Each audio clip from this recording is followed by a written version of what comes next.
my third book will complete 1,500 pages on the history of Rogers City, but I'll try to keep this speech short. Nearly 25 years ago, two very important events happened in my life. First, I was a student in Joseph Veselnik's U.S. history course. It was the first history class I'd ever taken, and I was immediately drawn to and fascinated in our nation's past. Mr. Veselnik taught in a way that brought world and national events to life in a way we could understand and relate to. I immediately fell in love with history and decided then and there that it was the area of study I wanted to continue throughout my high school and college years. Second, I viewed a documentary by Ken Burns titled The Civil War. Over the course of 9 hours, Burns was able to retell the history of the Civil War, but through the words and letters of ordinary American citizens. I was fascinated in his method of storytelling, telling significant national events, but through the words of individuals, regardless of their stature or status. I was also reminded of a story Mr. Veselnik told in class about his early football coaching days in Flint prior to his arrival to Rogers City, where a number of his students, who were African American, were denied service in a restaurant following a game. In an era during the civil rights movement, the coaching staff decided to leave the establishment rather than fall victim to the ills of the country. I was again intrigued that small communities and its residents were just as much engulfed in the events unfolding throughout the country as the large cities I read about in textbooks. A little dry, sorry. 10 years later, two other important events occurred that would have a lasting impact on the rest of my life. During my final semester at Grand Valley State University, I made the very intelligent decision to sit down next to a beautiful girl in my Islamic history class. Just over a year later, this woman would become my wife, mother of 3, life partner, and strongest ally in this crazy thing called life. Oh, that's good. Thank you. I'm a writer, not a talker. I had been toying with the idea of writing a history of Rogers City for a number of years. I had been extremely interested in our community's past throughout high school. I searched far and wide for any information on the area, but found very little was written at the time. All I had was the pamphlet, Rogers City, Its First 100 Years, published in 1971 to commemorate the city's centennial, and the 50th anniversary edition of the Presqu'île Advance that my father had in the attic and was close to deterioration. I knew if I was going to undertake this project, I had to start immediately. Throughout the years 2000 and 2001, Rogers City lost a number of its prominent residents, including Eugene Heinzel, a veteran of World War II who fought at the Battle of Iwo Jima, Avery Johnson, a businessman and philanthropist for much of his life, Cecil Hodgetts, who came to Rogers City in 1911 and lived to be 100 years old, Eugene King, son of my great-grandfather, who reigned as heavyweight champion of Michigan in wrestling from 1924 to 1936 with a 265-0 record, and Carl Vogelheim, former mayor of Rogers City and a noted historian on the area. Each of these men lived through much of the 20th century and were individuals I wanted to interview and document. Unfortunately, I was too late to do so, further motivating me to get my project started. The first person I approached was my friend and mentor, Jim Hobb. He referred me to the publication Virgin Forest to Modern Homes, written by Nina Fertelman's 7th grade class in 1947, which was a class project telling the early history of Rogers City. He encouraged me to begin the project, but warned it may take the rest of my life to complete. I then met with Joe and Jean Veselnik, who were intrigued by the idea and gave me a list of names of people to reach out to gather additional information. The project was very slow to start as my wife and I moved to Kansas City, where I took a job with the Kansas City Chiefs and Royals. Nearly 1,000 miles away, it was a difficult task, writing the first 3 chapters with the few materials I had available to me. Those first chapters were probably rewritten over a dozen times before I finally completed. My breakthrough came when we moved back to Michigan and I came in contact with Mark Thompson of the Presqu'île County Museum and Gerald McKitty, a noted historian on Presqu'île County history for over 40 years. Over the past 15 years, I've written over 1,500 pages, read 750 books, I was researching countless state newspapers, magazines, and journals, and I've read every issue of the Presque Isle County Advance, line by line. I love your paper, Rich, but that's a lot of reading. By far, my greatest source of material has come from the over 150 interviews I've conducted over the years. What I was unprepared for were the stories people felt comfortable sharing with me. Stories from their past, their time in war, and time of great difficulty. Although there are a number of interesting and uplifting stories in our town's past, there's also heartache. Many of the soldiers I interviewed told me stories they had never spoke of out loud, not even to their closest friends or their family members. I fought back tears as I took notes and listened to the experiences that molded and defined them. I was told on a number of occasions that speaking of their past was therapeutic. If I could offer any support, it, rather than the book itself, was reward enough. I'm eternally grateful and honored to have met these courageous individuals and feel blessed every time a family member thanks me for documenting something their loved ones never felt comfortable doing so while still alive. Although I've not met each and every one of you in this room, I feel that I know a great deal about you all. One of the most surprising things I've experienced during this adventure is the study of a family's life cycle. In reading every issue of the Advance, I've gone through the process of reading about someone's birth, their school days, their athletic achievements, marriage, career, activities, philanthropy, and then finally death. It's a surreal feeling each issue when reading the obituaries and feeling a sense of loss, as it has felt that their lives were chronicled before my very own eyes. At times, it's a loss resembling the feeling of losing my own family member, as their lives became day-to-day adventures I read about over the course of 15 years. I'm going to take another drink.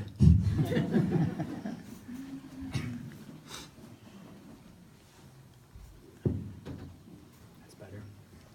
Like Ken Burns, my inspiration for the book was to tell the history of the United States through the lens of Rogers City.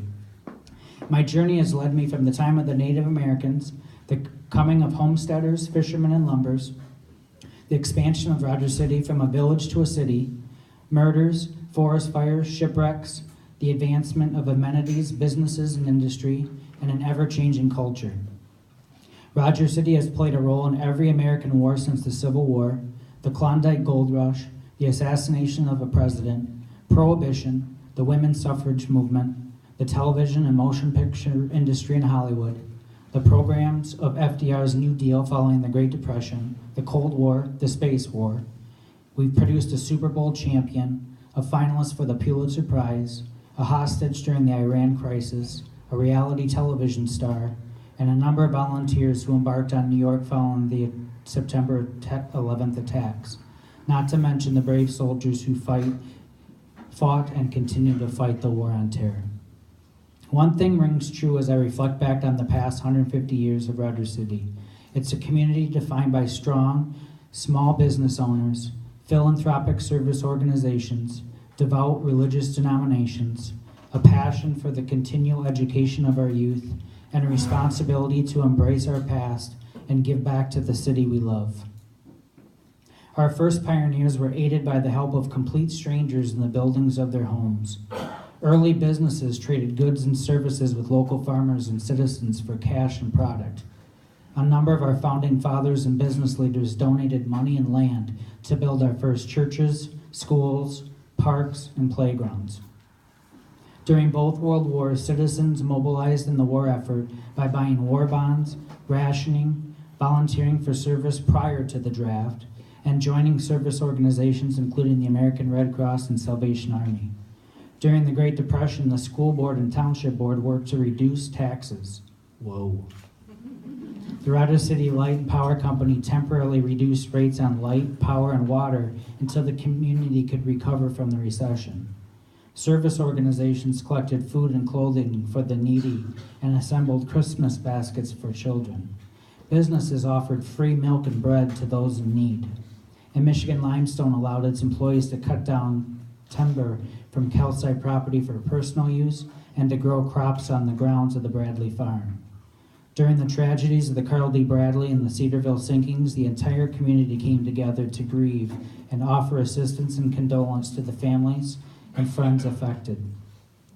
Citizens have also let their voices be heard in support or opposition to an urban renewal program, a nuclear waste plant, a prison, the construction of a pulp mill, and a power plant. Whether you agree or disagree with the final decisions, you can't deny the pride Rogers City has in its natural beauty. Shipping books to consumers in 38 of 50 states and virtually meeting someone nearly every week who's lived or vacationed in Rogers City, you would think it would have a population of 50,000 people. There's great pride in those who were born and raised in Rogers City and those that continue to do so.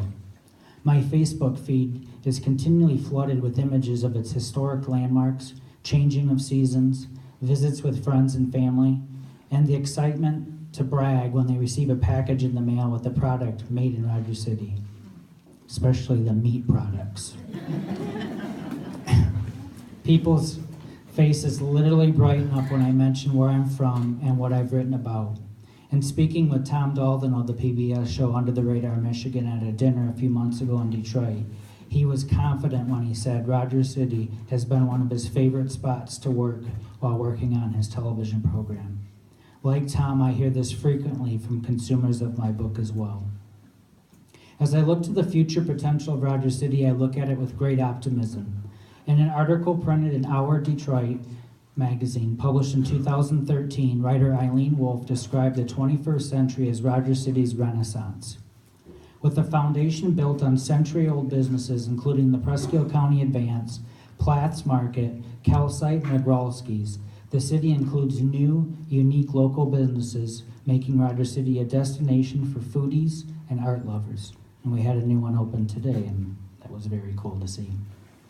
I'm reminded by a wonderful quote written in a letter to the editor of The Advance by Emmy Award-winning documentary filmmaker and someone I met tonight, Anne Marlowe Bellinger in 2002, and I still think it's relevant today, in which she stated, "I imagine one day walking down the main street and witnessing a thriving community, a community where you see people interacting with merchants who know you by name, purchasing goods from local merchants that I know will ultimately help the economic impact of my town.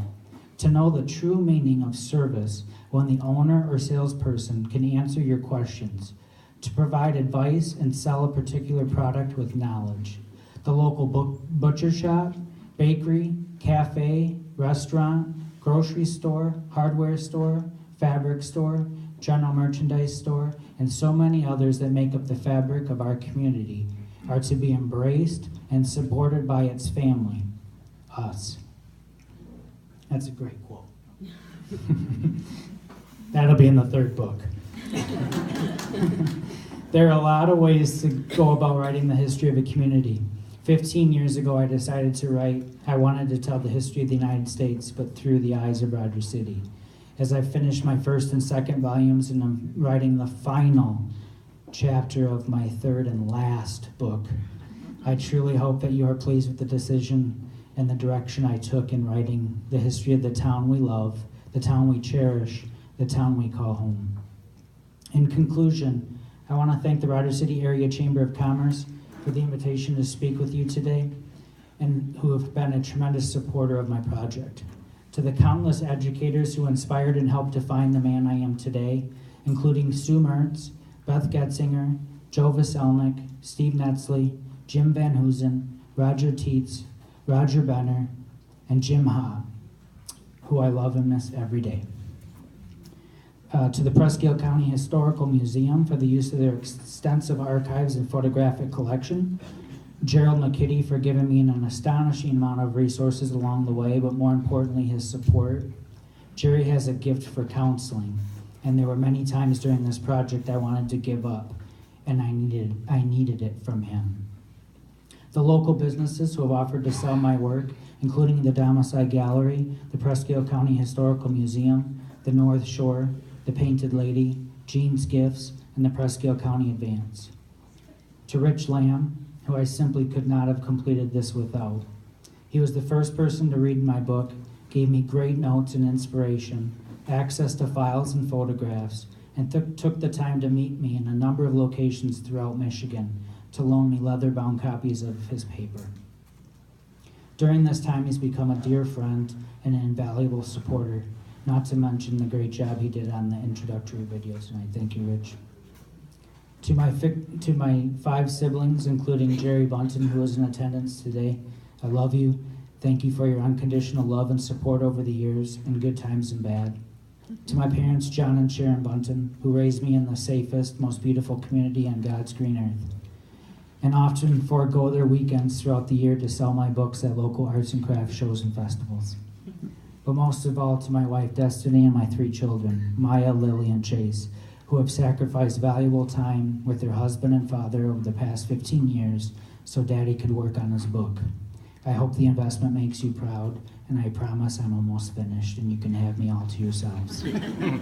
Thank you, and God bless.